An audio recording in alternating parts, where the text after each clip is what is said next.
check, kamusta? So, sana ayos lahat, no? Yun, nagawa lang ako ng content. Vlog lang ako, mamimili, tapos magbabangko. Tapos mamaya kwentuhan tayo tungkol sa negosyo. So, yun lang. See you! So, yun, nakaka-setup na tayo. Lahat na tayo palabas.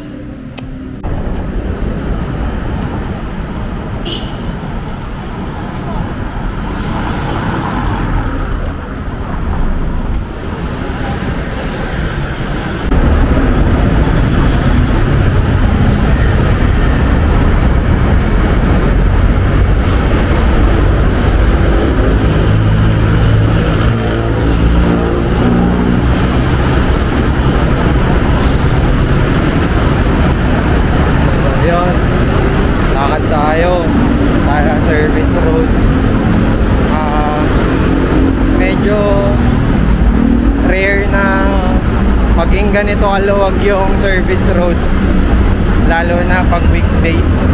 Ayun, maluwag.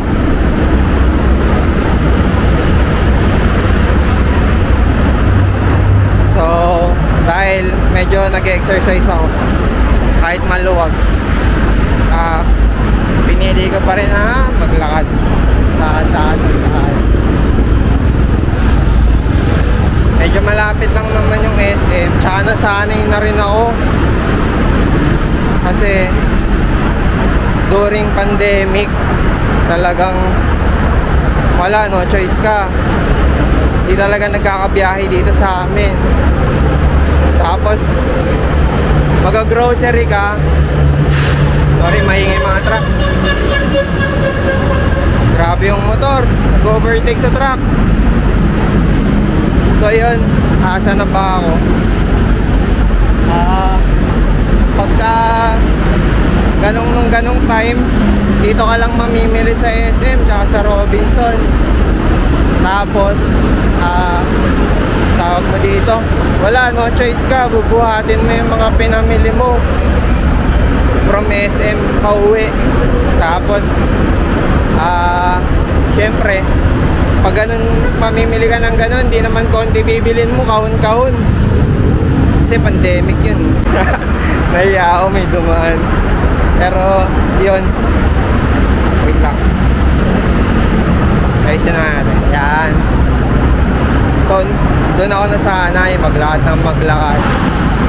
Pero, yun. Good experience. So, din ako nasanay magbuhat ng magbuhat. Grabe yung truck, oh.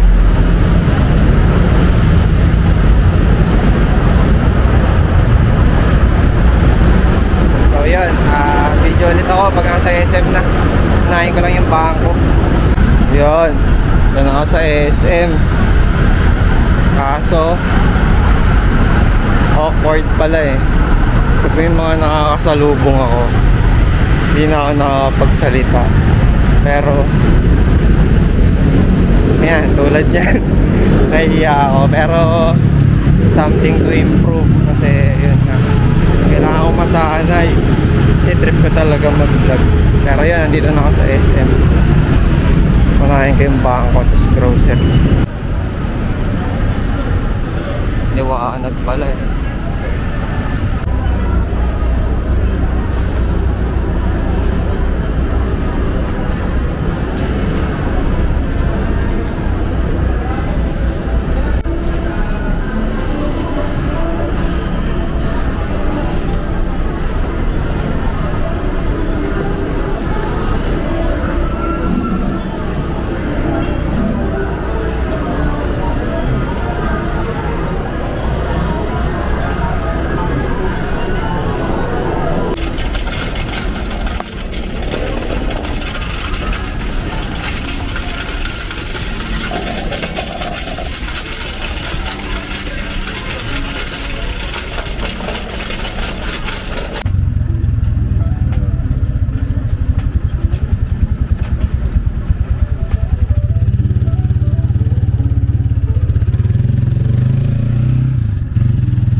So yun, nakauwi na ako, di na ako nakapag-video kasi laki ng box na dala ko. Pero gawa muna tayong kape, tapos kwentuhan na tayo.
Amerikano lang to, karga lang tayo ng lakas. So yun, okay na lahat, settle na tayo, tapos kakape na tayo. Ano nga bang gusto kong ikwento? Ano lang naman, with regards lang naman sa cafe business or sa mga aspiring na gustong magkaroon ng coffee shop.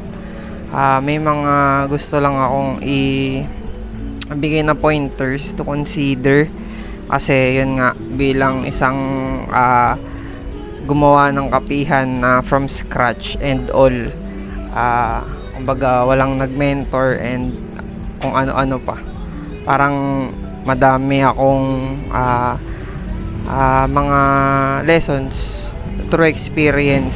So syempre kung sakali na maging effective yung pag-advise or yung mga tips para makatawag dito, makatulong ba para maiwas yung mga aspiring na gusto mag-start ng coffee shop. So ano lang, konting pointers lang and something to consider. So ayun, in-adjust ko lang yung camera para ma-promote ko yung brand namin. So yan, ang one thing na lagi kong sinasabi sa mga gustong mag-start ng coffee business or kahit na anong food related business, ang pinakakailangan i-consider is yung cleanliness ng business. Kasi para sa akin lang naman and based sa experience ko, if you're handling a business na related sa food and beverage, ano siya clingy siya when it terms sa time mo and sa management. Kasi mahirap siyang iwanan na wala kang solid na katiwala. So kung wala kang asin solid na kampante ka or kumpiyansa ka na may iwan mo yung business or gusto mo itong gawing passive lang na income, pwede mo siyang pag-isipan pang mas maigi. Kasi yun nga, when it terms sa ganitong business, kailangan mong mag-inventory, kailangan mong i-check yung staff mo, yung mga katuwang mo sa negosyo, lalo na kung fully commercialized yung gagawin mo. And itatrack mo yung finances, itatrack mo yung flow ng stocks ng either raw materials or ingredients or yung mga cups tuloy or basta something na nasa packaging and such, basta inventory, all in all yung inventory kailangan mo siyang i-monitor, lalo na kunwari katulad sa akin, hindi naman ako nag-start ng may malaking kapital. Ang baon ko lang talaga is tapang, tapos yung maliit na espresso machine ko, and yung pangarap na someday kaya kong makuha yung financial needs through the passion or through the business na gusto ko, no? Kung saan ako nag-i-enjoy, nagagawa ko yung as in kung saan ako masaya and earning at the same time. Pero dahil nga maliit yung kapital, hindi siya ganun kadali. Hanggang ngayon, pinagsusumikapan ko pa din, and I'm building the foundation patungo dun sa gusto kong mangyari na yun. Madaming lessons, yun nga, dahil nga sobrang clingy ng business na food, and halos lahat ng kilos dito ako yung nag-grocery, ako yung nag-inventory, ako yung nag-back up, ako yung kumukuha ng mga supplies and all, ako yung nagluluto, ako yung nagbabarista. Though may katuwang ako sa pagbabarista. And recently lang dumating yung dalawang extra helping hands ko. So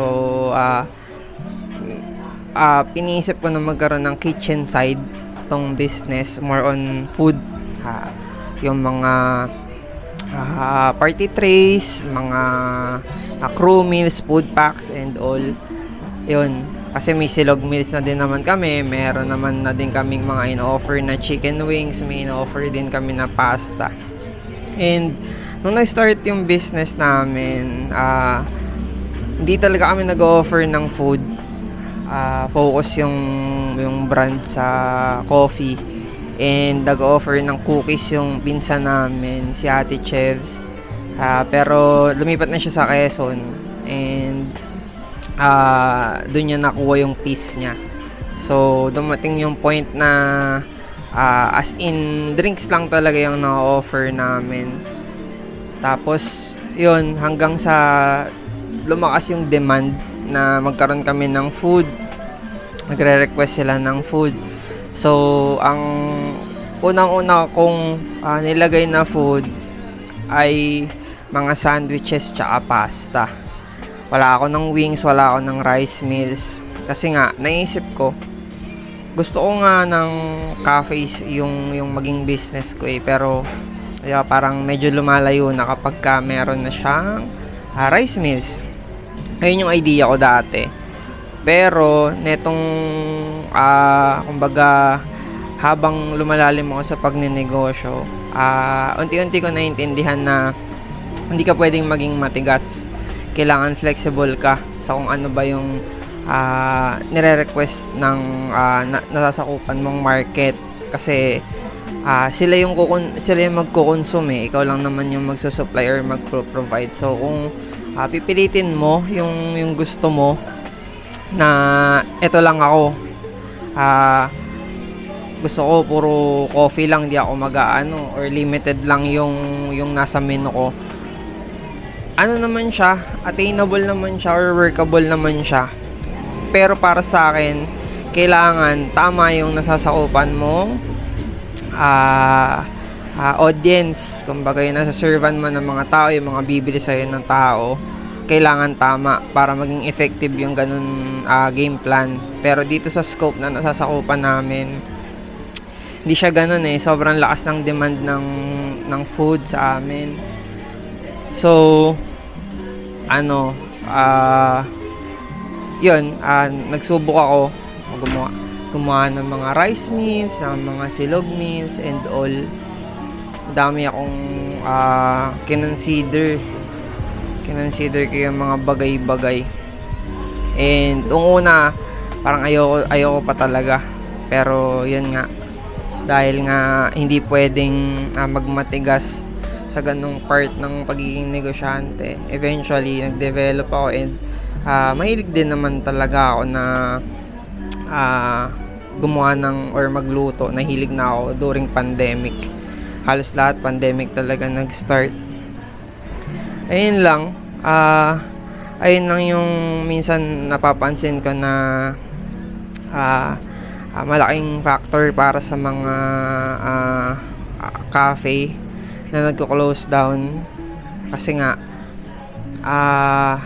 yun, number one, problema sa staff. Dahil nga pinagkatiwala na lang yung business. Pinagkatiwala lang sa staff na, sige, na-training kayo, ganito, ganyan. Handle nyo na lang, and more on management na lang kami, mag-observe lang kami, ganito, ganyan. Hindi siya effective para sa ganitong style ng business. Lalo na kung hindi naman talaga ganun kalalim yung baol nyo. Hindi naman ganun kalalim yung pinaghuhugutan nyo ng finance. So, something to consider. And, ano pa ba? Ayun, yung yung innovation, isang factor yun na you need to innovate. Kumbaga, kunwari, ito na yung napag-anuhan nyo na menu, set of menus na pag tawag dito, puro ako no? Nawawala kasi ako sorry. Ito yung menu na nag-startan nyo. Hindi kayo pwedeng mag-stick sa ganun kasi nagsasawa yung mga tao. Kailangan magkaroon kayo ng rotational na mga nakalagay sa menu. Seasonal kung tawagin. Yan, ginagawa yan ng mga big brands, sa mga big players. Every month or every quarter, meron silang rotational sa menu nila. Either food, either drink. Mapapansin yan. Marketing strategy yun para sa mga tao. Tapos, yung mga trends na makikita nyo sa mga ibang cafes, ng mga gumagawa rin ng mga pauso, tulad na lang nung balance a coin sa lemon, and yung mga tiramisu and all. Sumabay kayo sa ganun kasi malakas yung hatak nun sa market. Syempre, depende pa din, pero since may hatak na hype yun, may may effect yun sa sales, sa marketing. Basta may offer nyo or may introduce nyo ng maayos yung sa inyo, okay na okay yun. Ayun lang naman yung para sa akin crucial, kasi malaking factor talaga yung kapag ginawa mong passive business tawag dito, ginawa mong passive business yung coffee shop mo. Hindi siya effective, hindi siya katulad ng ibang mga negosyo na magsusupply ka lang. Kasi yun nga, may mga risk na pwede natin i-take, pero syempre kahit papaano maging wise tayo. Kapag sobrang alam na natin na risky, 'di ba? Gagawin pa ba natin? Pero depende pa din sa atin, 'di ba? Hindi naman natin malalaman kung hindi natin susubukan.